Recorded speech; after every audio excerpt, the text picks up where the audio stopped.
أعوذ بالله من الشيطان الرجيم. بسم الله الرحمن الرحيم. السلام عليكم ورحمة الله تعالى وبركاته. الحمد لله نحمده ونستعينه ونستهديه ونستغفره ونعوذ بالله من شرور أنفسنا ومن سيئات أعمالنا. من يهد الله فلا مضل له ومن يضلل فلا هادي له. أشهد أن لا إله إلا الله وحده لا شريك له وأشهد أن محمدا عبده ورسوله. اللهم صل وسلم على حبيبنا مصطفى صلى الله عليه وسلم وعلى آله وصحبه أجمعين.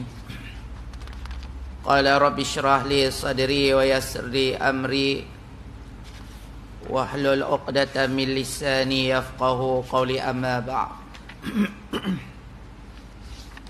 Hadirin muslimin muslimat rahimakumullah. Alhamdulillah, syukur kehadrat Allah Ta'ala. Malam ni kita masuk dalam muka surat yang ke 565.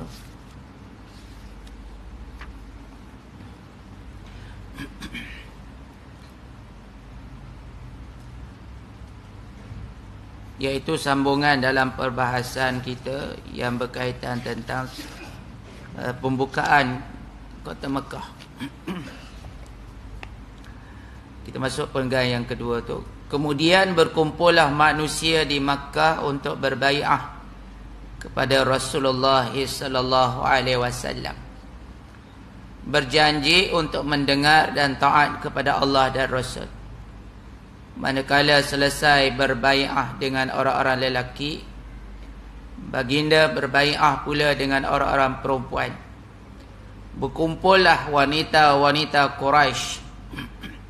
Antara mereka ialah Hindun binti Utbah, yakni isteri kepada Abu Sufyan, yang berkelubung menyamar disebabkan perbuatannya terhadap Hamzah radhiyallahu anhu.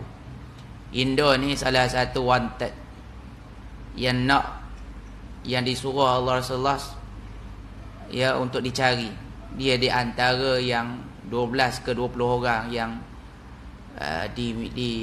diperlukan, dikehendaki dan ditangkap dan akan dikenakan hukuman bunuh. Jadi tuan-tuan, di sini Nabi berbai'ah.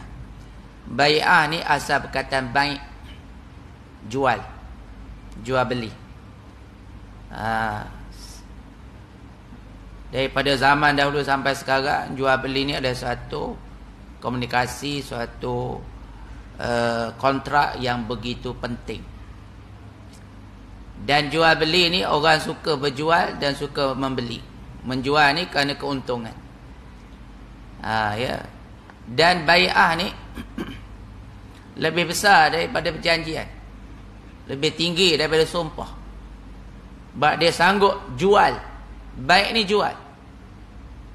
Inna Allah ashtara minal mu'minina anfusahum wa amwalahum bi anna lahumul jannah. Allah ingin membeli daripada jiwa orang-orang mukmin, harta benda mereka dan jiwa raga mereka, dan bagi mereka syurga. Maknanya baik ni dia jual diri dia dan harta dia pada Allah. Lebih tinggi ni. Ni maknanya pengorbanan tahap tinggi. Jadi sebab tu, untuk memastikan taat setia mereka yang masuk Islam, Nabi memerintahkan supaya bai'ah, supaya kemudian hari ini tak berlaku khianat. Tak berlaku khianat. Macam sekarang lah, memang ada bai'ah tu, tapi bila sampai tarikh tertentu dia melompat. Maknanya dia sudah lawan bai'ah dia. Sebab sampai dalam bai'ah tu sendiri kadang-kadang ada ucapan yang berbentuk taklid. Dia berbai'ah, saya bersumpah sekian-sekian, kalau saya melompat akan berlaku cerai kepada isteri saya sekian-sekian. Ada. Supaya benda itu jangan dikira suatu permainan. Ataupun boleh mudah dijual beli oleh orang lain. Gitu ya.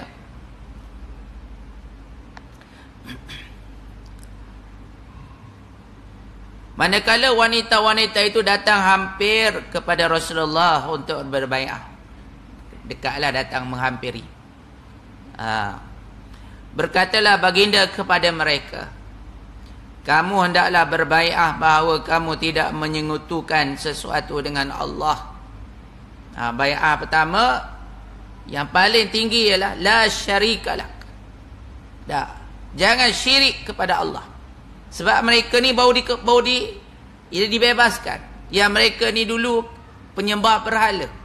Takut ada lagi sakit baki kepercayaan di dalam hati mereka.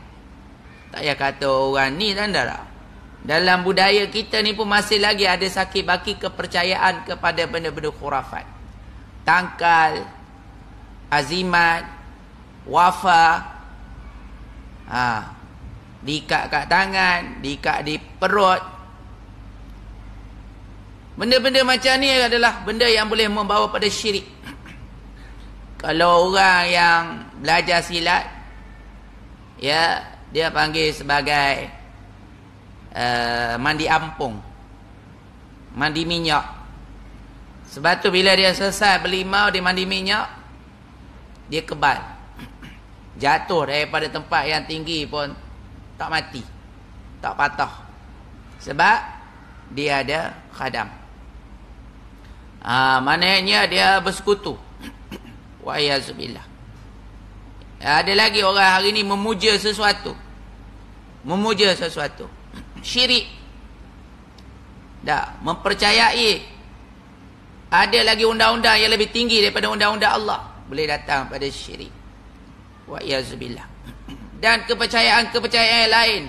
Contohnya nak selamat rumah dia, dia buat pagar rumah dia dengan panggil bomoh, panggil apa ke namanya.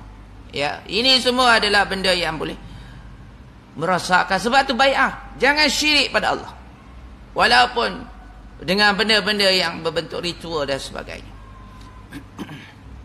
Itu yang pertama.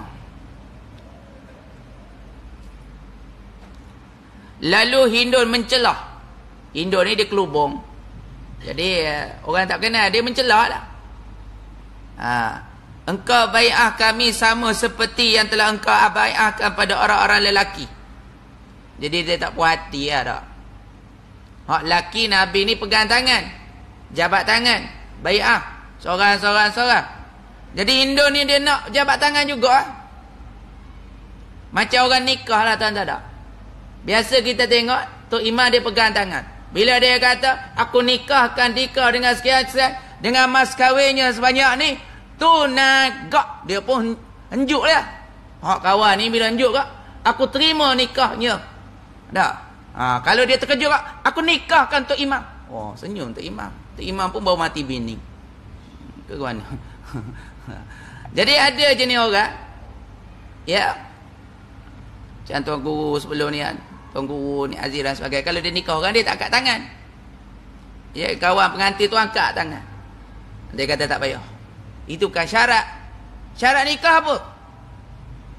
Syarat nikah apa? Tak ingat dah? Patutlah tak boleh kahwin lagi. Lupa dah. Syarat nikah ni siswa. Dah, ini singkatan. Nanti mudah, nanti orang tanya baru boleh nikah lagi. Ini dah lupa, susah. Haji Najib mana? Ada? Tak ada lah, lagi dah. Dah. Ya. Ada ujung dah. Siswa ada. Suami, isteri, saksi, wali, akad. Siswa. Ingat sampai bila-bila. Ada. Jadi kalau ada orang nak datang minat anak kita ke apa tak, tanya dia dulu. Sebelum Tok Iman tanya, kita tanya dulu. Buat pandai-pandai lah dulu tak. Jadi mana ada lah angkat pegang tangan? Tak ada tak apa. Tapi orang kita dah biasa budaya dah. Bila kahwin kena pegang tangan Tok Imam. Baru rasa macam rasmi ke, baru rasa macam betul-betul sah ke apa tak. Bila tak Tok Imam tak nak angkat, dia kata betul ke tak ni? Tak macam tu lebih kurang ni Hindun. Dia kata aku nak bersalam juga. Aku nak bersalam juga. Tak. Jadi Nabi tak salam dengan orang perempuan. Tak menyentuh tangan. Ya, maknanya sunnah Nabi tak sentuh tangan. Ni ada dia bersalam. Ya, dia kata tak batalkan sembahyang. Bukan masalah batal tak batal masalah. Masalah batal tak batal, masalah berdosa. Ya, bersentuh kulit dengan perempuan. Mungkin ada pandangan tak batal tak apalah. Masalahnya kamu sentuh perempuan tu berdosa. Kalau lah sentuh perempuan tu tak berdosa, aku sentuh anak dara kau lah. Tak? Kalau boleh. Gitu. Itu maksudnya. Tak?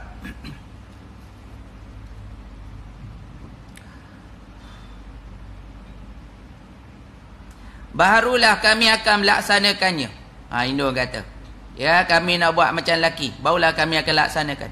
Rasulullah menyambung. Maknanya tak indah. Ya, celahan daripada Hindun tu Nabi tak berapa nak ambil. Ya, biarlah. Tak. Orang jahil. Kamu janganlah mencuri. Ya, yang pertama Nabi kata jangan syirik. Ya. Kemudian Nabi kata jangan kamu mencuri hak orang lain. Hindun pun mencelah lagi. Suka mencelah dia. Apa hal kalau saya terambil barang-barang kepunyaan Abu Sufyan? Apakah itu halal kepada saya atau tidak? Abu Sufyan yang ada bersama pada waktu itu mencelah. Yang telah sudah, kalaupun awak telah ambil, maka itu adalah halal. Hindun, dia tanya Nabi dalam ramai-ramai orang perempuan dia tak? Dia kata aku mencuri, kalau aku ambil lah harta Abu Sufyan ni, macam mana? Jadi Abu Sufyan ni ada sebelah tu, malulah nama dia. Dia petik. Maknanya apa? Kedekuk dengan bini pun tak bagi. Seolah dalam gitu. Abu Sufyan kata, alah yang lama tak hidup ukit. Apa orang ni? Contoh macam tu lah lebih kurang. Ada. Awak malu company.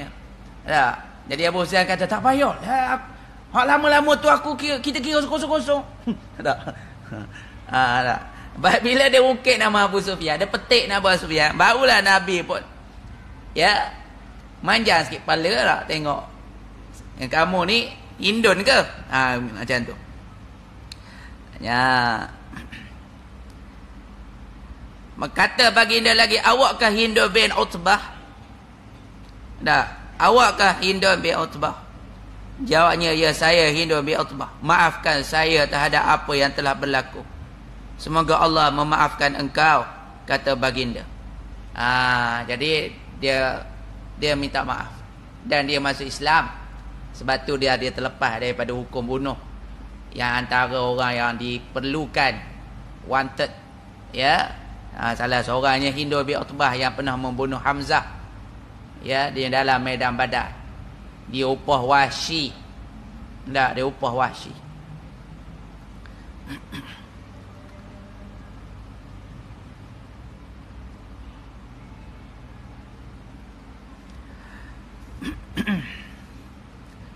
Maka Nabi pun memaafkan dia. Tak. Semoga Allah memaafkan engkau, kata baginda. Kemudian Rasulullah menyambung. Ini sambungan bai'ah tadi. Janganlah kamu berzina. Katanya, masakan orang merdeka boleh berzina? Hindu mencelah lagi. Ya, dia kata, takkanlah kita orang merdeka berzina. Ya, maknanya bagi fahaman orang, walaupun dia zaman jahiliah dulu, bagi fahaman dia, orang yang merdeka ni tidak mendekati zina. Sebab zina ni adalah suatu perbuatan yang hina. Perbuatan orang yang low class. Perbuatan orang-orang yang mempunyai nilai-nilai, ya, kejahatan. Tak. Kata baginda lagi, jangan kamu bunuh anak-anak kamu. Ya, jawab Hindun, kami pelihara dan didik anak-anak kami di masa kecil. Engkau bunuh mereka setelah besar di hari perang Badar.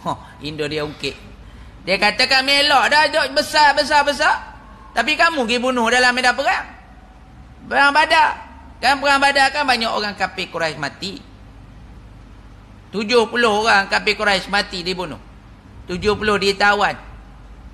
Ya, termasuklah Abu Lahab. Dia tak pergi. Tapi dia Dia mewakilkan diri dia, dia upah seseorang untuk mewakilkan diri dia. Kalau macam tu tak apa zaman dulu. Ada. Setiap orang wajib pergi perang, tapi kalau dia boleh bayar orang lain untuk wakilkan diri dia, dia lepas. Jadi Abu Lahab dia tak pergi.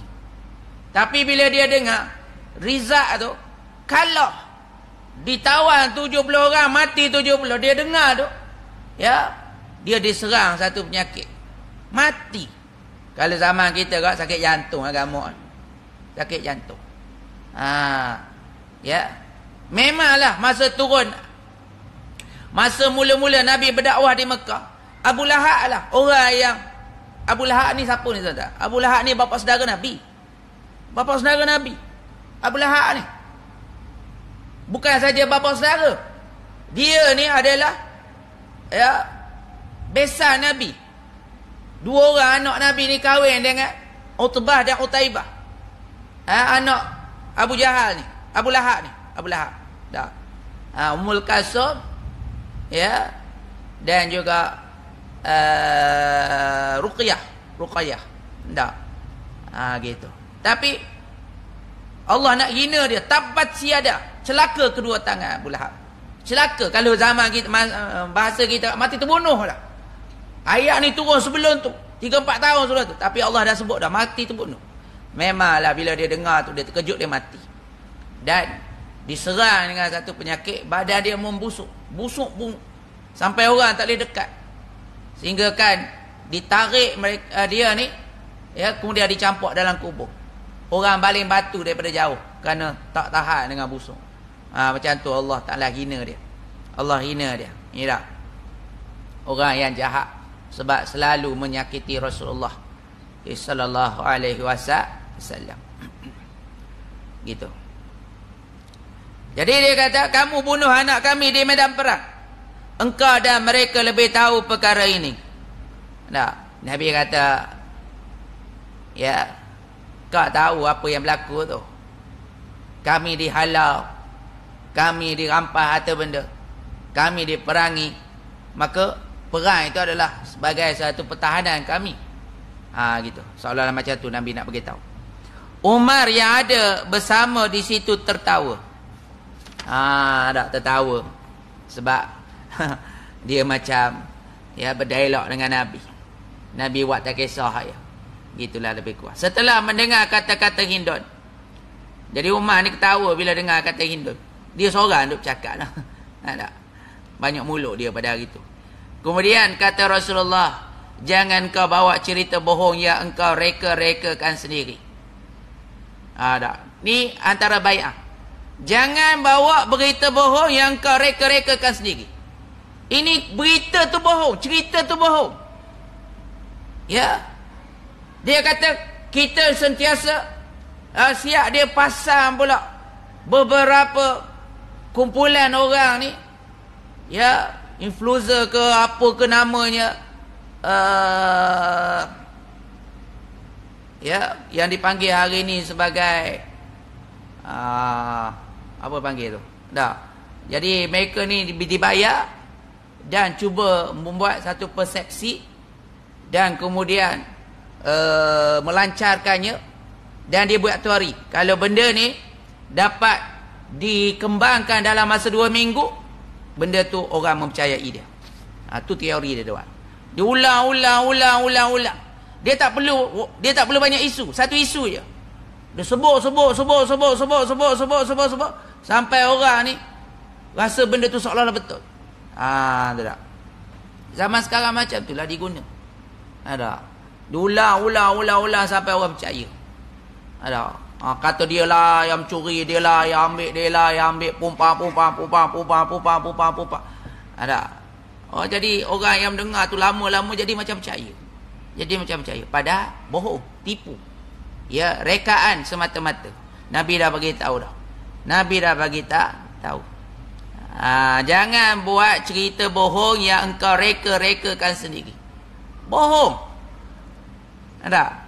Ni bila Boni tak, masa 13 hari bulan September, Rabu yang terakhir bulan Safar, duk reka cerita-cerita. Dia kata saya dapat daripada alam sebelah. Loh, alam sebelah? Alam jin kamu percaya? Yang selama ni dia tak pernah cakap betul. Kamu boleh percaya alam sebelah. Lepas tu duduk sebar. Sampaikan ada orang jadi ketakutan. Jadi trauma. Jadi bingung. Jadi macam-macam. Tak payahlah dah. Benda yang jangan duk buat cerita. Ya, jangan duk buat cerita menyebabkan menakutkan. Dulu ada bila masuk tahun 2020 ada. Timbul satu gambaran bahawa dunia nak kiamat. Keluar tulisan-tulisan. Orang pun takutlah. Ada. Sampai sekarang tak kiamat lagi. Tak kiamat lagi. Macam-macam orang buat teori-teori yang tak betul. Tak, ini teori sampah belaka. Teori sampah. Banyak penulis-penulis barat ni. Ya, Gary apa ke nama ni, dia tulis pandangan-pandangan the world wide-nya. Ya. Dia menulis tentang penjajahan barat lah. The order, news order lah, macam-macam lah. Kadang-kadang mereka itu mensengajakan menulis teori-teori tertentu. Ya, kemudian membawa ke depan supaya orang menjadi takut dan sebagainya. Ya, sedangkan kita dah tahu dah orang-orang barat ni tak pernah betul pun. Ya, tak pernah betul. Kita kena percaya pada Al-Quran, hadis, kepada parangan ulama-ulama kita. Tak perlu kita terlalu memahamkan ataupun ya kita percaya pada mereka. Mereka ni tak betul. Tak ada yang betul. Tak. Mereka kata mereka lawan komunis zaman kita dulu tak. Tapi camping dia bagi pula ya OBE satu pingat. Ya, kalaulah dia melancarkan serangan pada komunis, kenapa dia bagi pingat OBE kepada camping? Ada, itu ada satu benda yang satu penipuan yang berlaku. Ya, satu penipuan yang berlaku dalam dunia. Tak.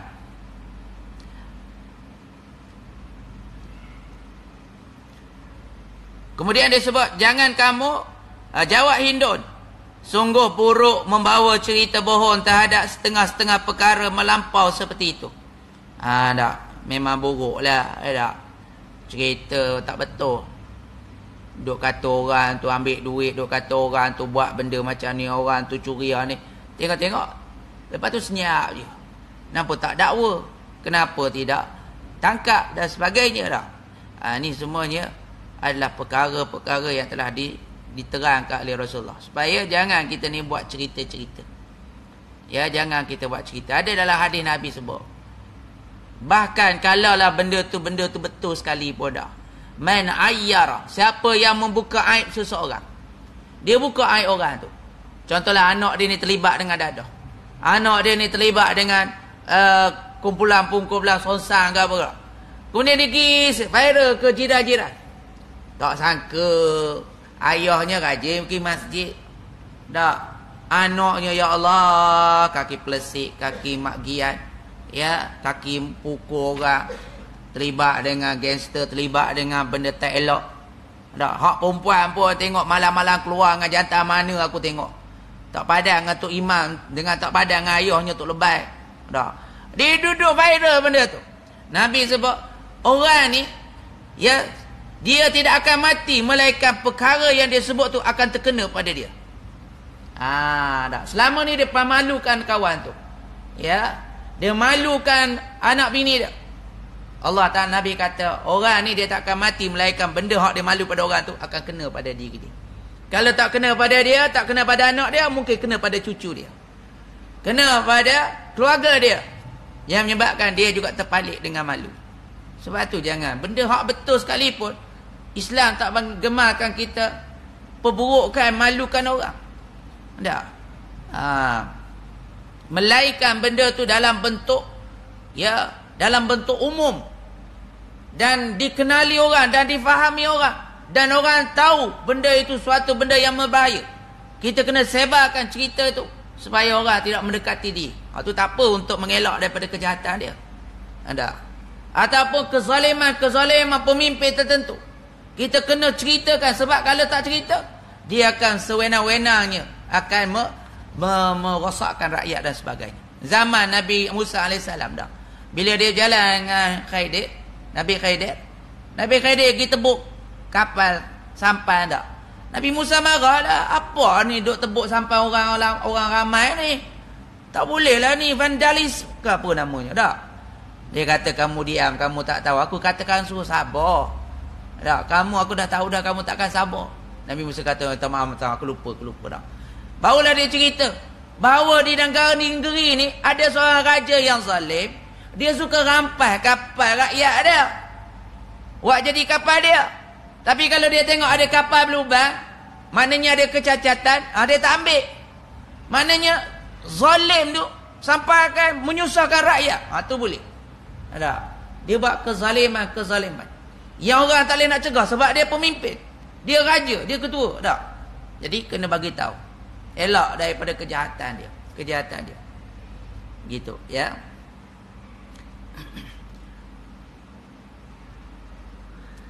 Kata Rasulullah sallallahu alaihi wasallam lagi, jangan engkau durhaka pada perkara ma'ruf. Ya, jangan derhaka pada perkara ma'ruf. Maknanya jangan kita pandang kecil pada benda ma'ruf. Jangan kita pandang remeh pada benda ma'ruf. Jangan kita derhaka ni maknanya jangan kita tidak mengambilnya sebagai satu amalan. Kadang-kadang kita dengar sedekah, alah, hari-hari sedekah. Kita marah pula orang duk tolak tabung. Alah, kalau aku datang adalah tabung. Dia marah. Lah, kenapa nak marah? Ada. Kalau kamu tak nak isi, tak apalah. Pasing pada orang belakang, depan, kiri, kanan. Ada orang memang dia datang di sini dia dah duit kecil. Memang dia niat dah, aku nak bersedekah tiap-tiap malam. Ada. Walaupun sedikit, tak apa. Yang kamu duk marah tu kenapa? Ada orang dia tak suka ceramah ni. Bukan ceramah, kuliah ni. Hei, aku tengok PJK masjid ni tiap-tiap malam dia kuliah. Tiap-tiap malam. Lah, marah orang ada kuliah.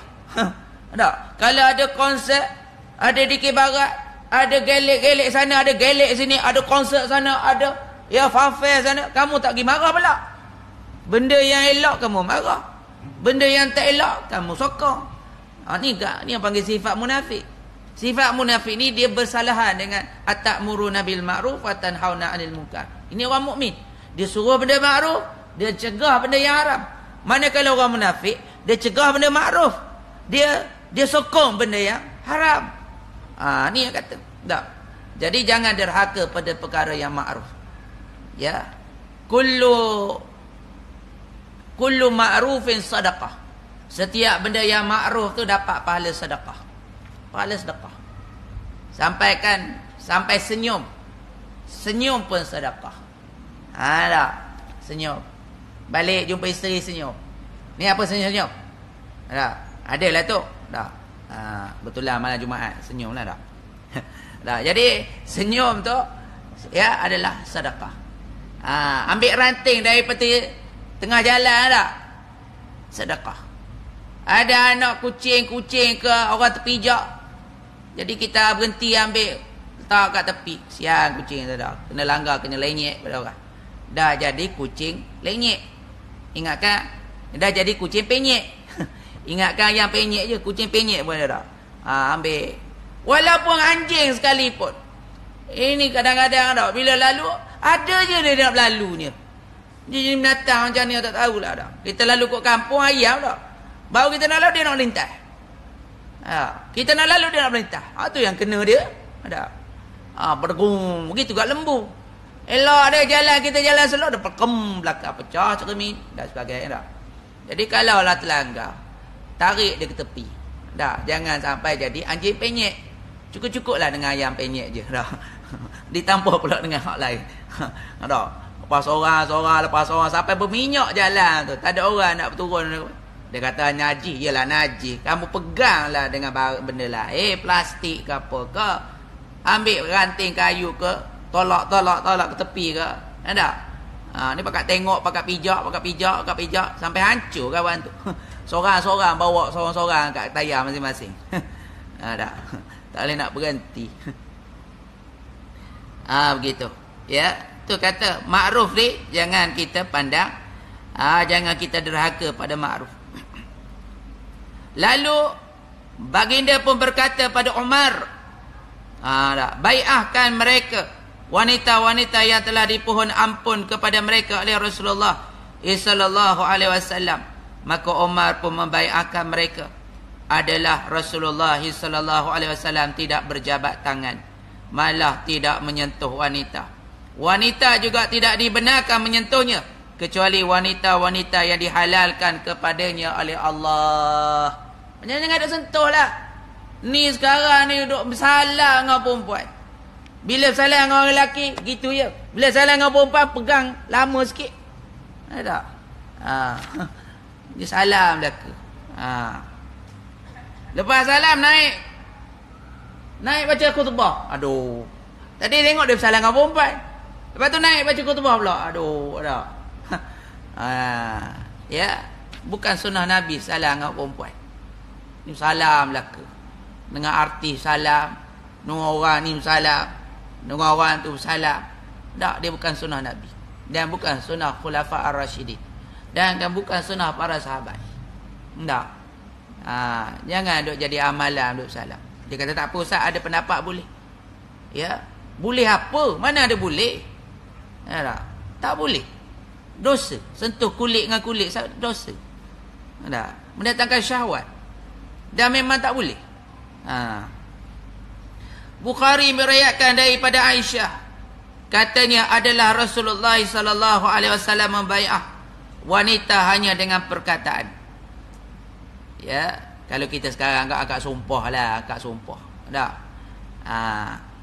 Supaya mereka jangan menyekutukan Allah, tidak disentuh oleh tangan Rasulullah, tangan seorang wanita pun kecuali yang dimilikinya.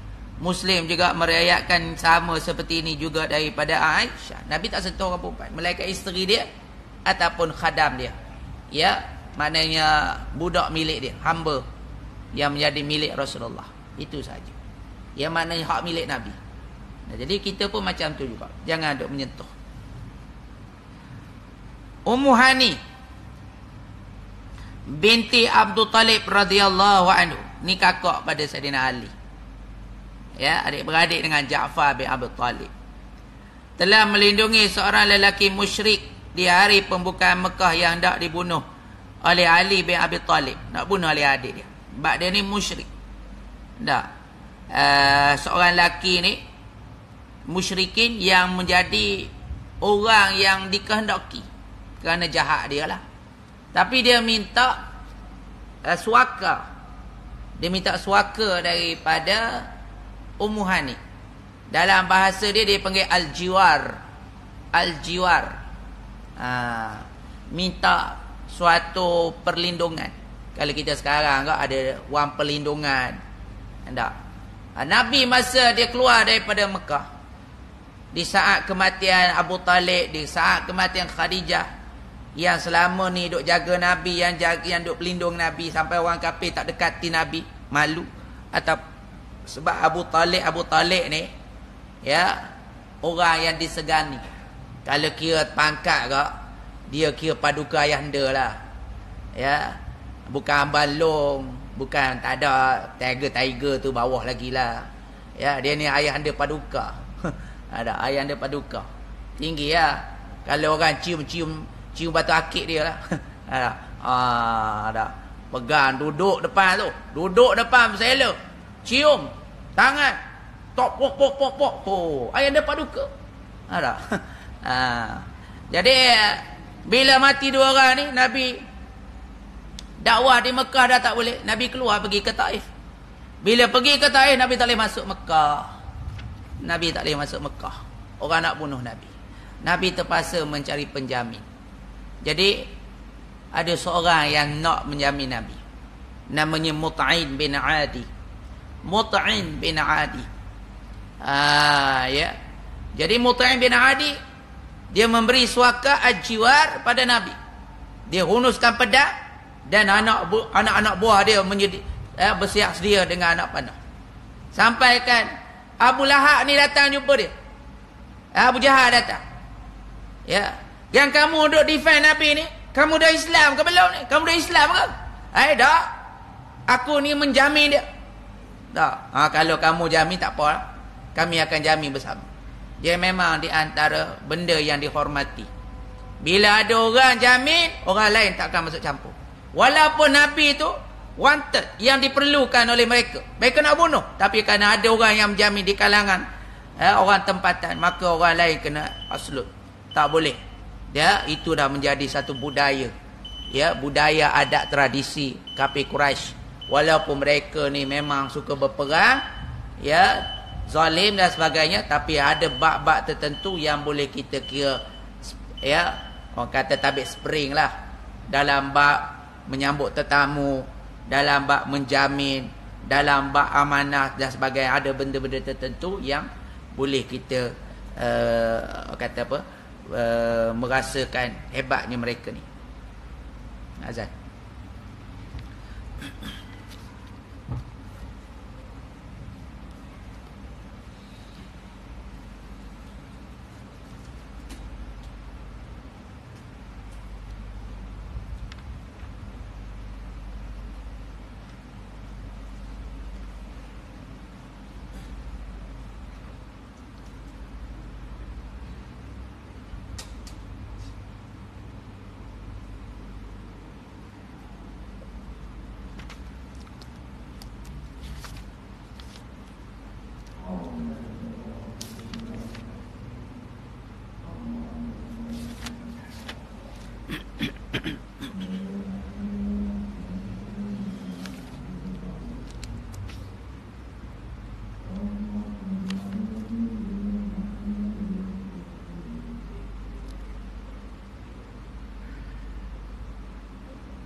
Baik, jadi tuan-tuan dirahmati Allah, kita sambung lagi sikit. Jadi Ummu Hani tadi dia datang kepada Nabi lah, mengadu. Maka saya pun datang pada Rasulullah sallallahu alaihi wasallam. Baginda di waktu itu sedang mandi. Fatimah anaknya melindungi Rasulullah sallallahu alaihi wasallam dengan sehelai kain.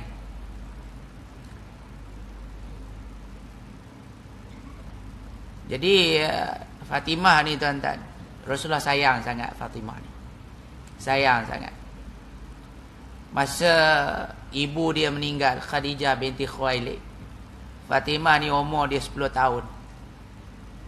Walaupun dia 10 tahun, dia adalah anak perempuan yang matang. Dialah yang duduk jaga Nabi. Jaga Nabi. Kalau kita kak masak nasi, buat lauk ke apa, dia umur 10 tahun. Ketika mana Khadijah meninggal tu, dia duduk dengan Rasulullah. Sehingga kan orang gelar Fatimah ni Ummu Abiha, mak pada ayah dia. Seolah gitu. Jadi batu Rasulullah ni sayang Sayyidina Fatimah ni. Bila dia kahwin, Sayyidina Ali kahwin dengan dia. Ya, bila dengar ada Sayyidina Ali nak kahwin lain, Nabi marah. Sebab takut menyakiti hati Fatimah, seolah menyakiti hati Rasulullah. Jadi Sayyidina Ali tak kahwin masa Fatimah masih hidup. Tapi bila Fatimah dah wafat, barulah Sayyidina Ali kahwin lain.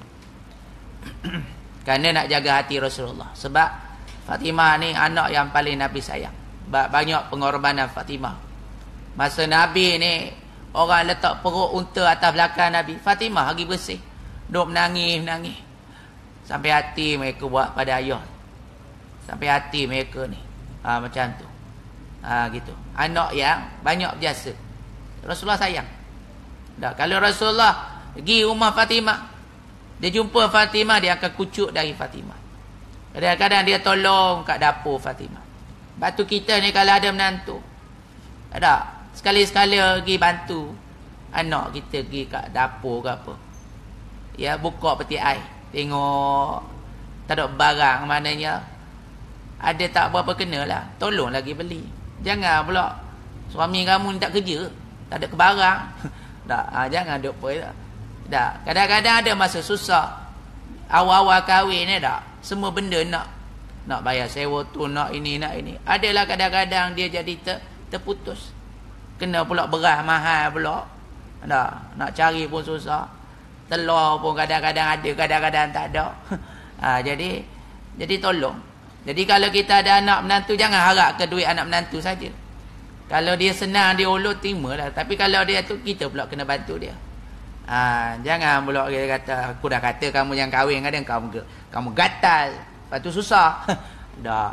Ya, dulu kita awal kahwin pun lebih kurang macam tu kok. Tidur atas kotak. Macam-macam. Jadi kena support. Jadi masa tu Nabi mandi, Fatimah yang melindungi Nabi dengan sehelai kain. Zaman dulu tak ada lah tandas macam kita hari ni, komplit dengan tandas. Ada shower, ya, air dalam tandas, air dalam kat dapur, kat luar. Ya, senang hari ni. Zaman dulu tak ada. Jadi saya memberi salam. Katanya, siapa itu? Nabi duk mandi ni. Saya menjawab, Ummu Hani binti Abdul Talib. Katanya, selamat datang Ummu Hani. Manakala selesai mandinya, bersemayanglah Rasulullah 8 rakaat. Maknanya solat duha lah ni. Ya, solat duha Nabi 8 rakaat. Ummu Hani ni tuan-tuan, dia ni anak Abu Talib. Ya. Sebab tu di antara sifat ni, kita sedang duduk dalam bulan Maulid. Ya. Hari Khamis ni 12 Rabiul Awal, cuti dah. Salah satu sifat yang kita kena amali dalam diri kita, yang kita ambil daripada qudwah Rasulullah, ialah Rasulullah ni dia mengenang jasa orang dan membalas budi orang. Dalam banyak-banyak orang yang Nabi sayang dan Nabi ingat jasa dia, walaupun ada di kalangan mereka orang yang bukan Islam. Macam tadilah Mut'in bin Adi. Masa perang Badar berlaku dan Nabi dapat tawan banyak orang. Masa tu banyaklah pandangan para sahabat nak buat macam mana dengan dengan tawanan perang ni. Umar bagi cadangan bunuh. Ya, dan cadangan Umar ni lah sebenarnya selepas tu ya diiktiraf oleh Allah. Sebab tawanan yang pertama perang, kita tak boleh nak berlembut-lembut, nak tunjuk kita ni supaya musuh takut kemudian hari. Tapi Rasulullah cenderung pada pandangan Sayyidina Abu Bakar supaya tawanan perang ni ditebus. Siapa yang kaya boleh tebus dengan duit. Siapa yang ada kepakaran, dia boleh mendidik, mengajar anak kita dalam tempoh tertentu, barulah dilepaskan. Jadi dalam tu banyak orang ni pandangan ni, orang ni pandangan ni, sehingga kan Rasulullah kata, kalaulah Mut'in bin Adi masih hidup, nescaya aku akan pegang pandangan dia. Tapi masa tu Mut'in dah mati. Tu seorang Nabi kenang jasa dia, sebab dia yang bagi perlindungan pada Nabi masuk ke Mekah walaupun dia kafir. Dan orang yang kedua yang Nabi kenang jasa dia, Abu Talib. Dia jaga Nabi sejak daripada kecil. Walaupun adik-beradik Abu Talib ni ramai, Hamzah ada, Abbas ada, Abu Lahab ada, perempuan ni kaya raya. Abu Talib ni dia miskin, anak ramai, tapi dia tetap jaga Nabi. Dia ambil Nabi. Bila dia bawa pergi berdagang ke Syam, orang tanya, ni anak saudara ke? Anak aku. Dia kata anak dia.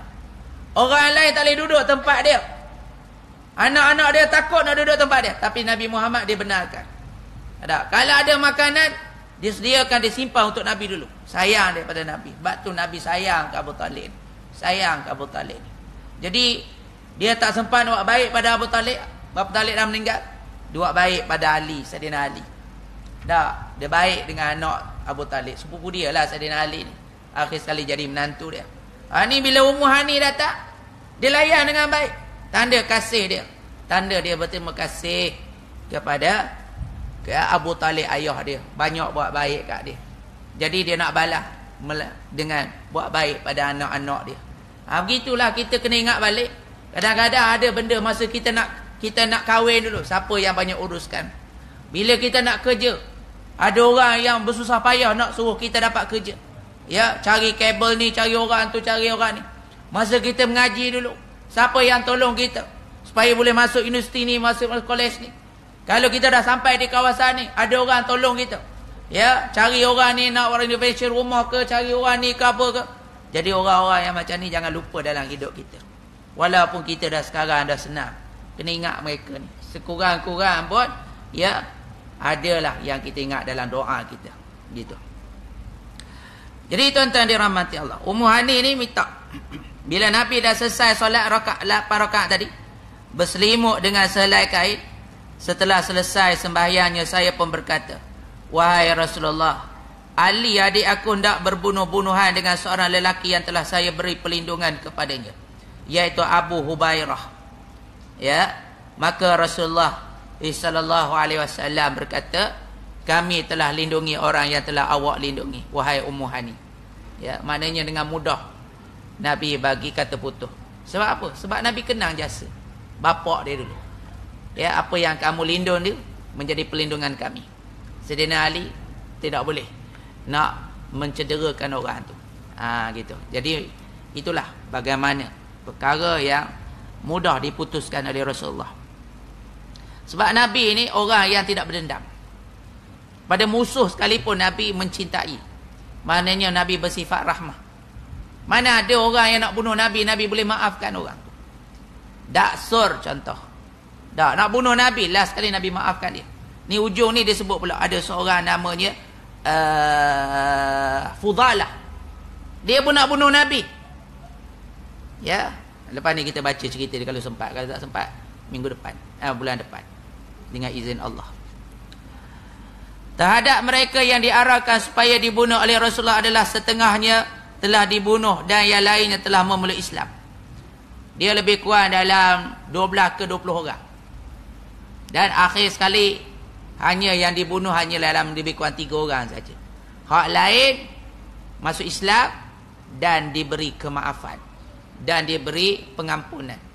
Diberi pengampunan. Termasuklah Ikrimah bin Abu Jahal.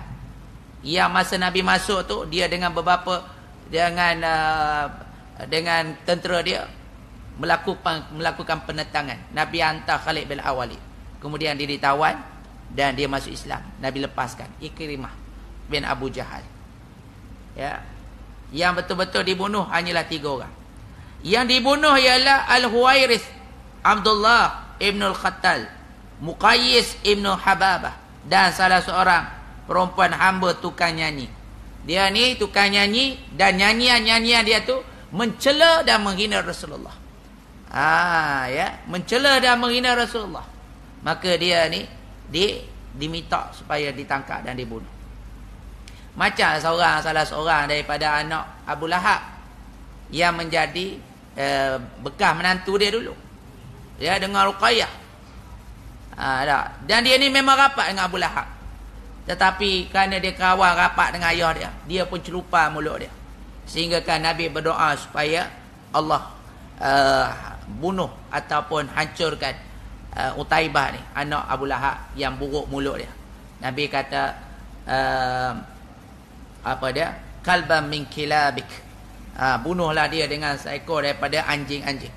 Maka masa dia balik daripada Syam, di tengah malam dia ni telah diterkam oleh seekor singa ataupun serigala, dia mati. Manakala seorang lagi telah memeluk Islam dan dimaafkan. Jadi 3 orang tu lah hak sebut tadi, hak dibunuh, hak lain tu dilepaskan. Beliau ialah Abdullah ibn Sa'ad ibn Abu Sarrah, yang telah menunjukkan kuat Islamnya sesudah itu.